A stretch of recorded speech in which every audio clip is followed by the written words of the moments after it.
भोर की उदासी में रामू, एक किसान, विशाल खेतों में कड़ी मेहनत कर रहा है। उसकी आकृति क्षितिज के विपरीत स्पष्ट दिख रही है। हर हल रेखा के साथ धूल उसके बैलों के चारों ओर उड़ती है, जैसे रामू के माथे पर पसीने की बूंदें चमकती हैं। दूर से उसके विनम्र घर से धुएं का एक गुबार उठता है, जो उसके लौटने का इंतजार कर रहे परिवार और गर्मजोशी का वादा करता है। रामू एक गहरी, दृढ़ सांस लेता है। उसकी छाती उसके श्रम और उसके सपनों के बोझ से फूल रही है।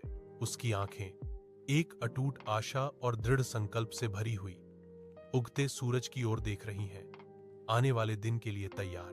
सूखे खेतों पर सूरज बेरहमी से चमकता है, जहां सूखी, कठोर धरती पर गहरी दरारें मकड़ी के जाले की तरह फैली हुई हैं। सूखी, भूरी फसलें विनाश के मूक प्रहरी के रूप में खड़ी हैं, जो भूमि के दुख का प्रमाण है। रामू बर्बादी के बीच खड़ा है। उसके चेहरे पर चिंता की गहरी लकीरें खिंची हुई हैं। उसकी निगाहें उपहास करते आकाश पर टिकी हैं। बादल ऊपर मंडराते हैं, राहत का वादा करते हैं, लेकिन अपनी जीवनदायिनी वर्षा को रोकते हैं। रामू की खामोश पीड़ा को बढ़ाते हुए अपने विनम्र घर से राधा रामू को देखती है। उसकी आंखें उसके दुख को दर्शाती हैं, फिर भी शक्ति का आभास कराती हैं। पास ही बच्चे खेलते हैं। उनकी मासूम खुशी उनके माता पिता पर लदे निराशा के भारी बोझ के बिल्कुल विपरीत है।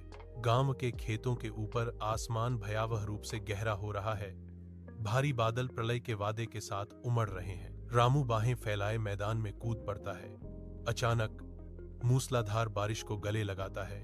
खुशी के आंसू उसके चेहरे से बह रहे हैं। हफ्तों बाद वही खेत चमकीले, हरे भरे फसलों से भर जाता है, जो प्रकृति की उदारता और मानवीय लचीलेपन का प्रमाण है। रामू अपने परिवार के साथ खेत के किनारे खड़ा है।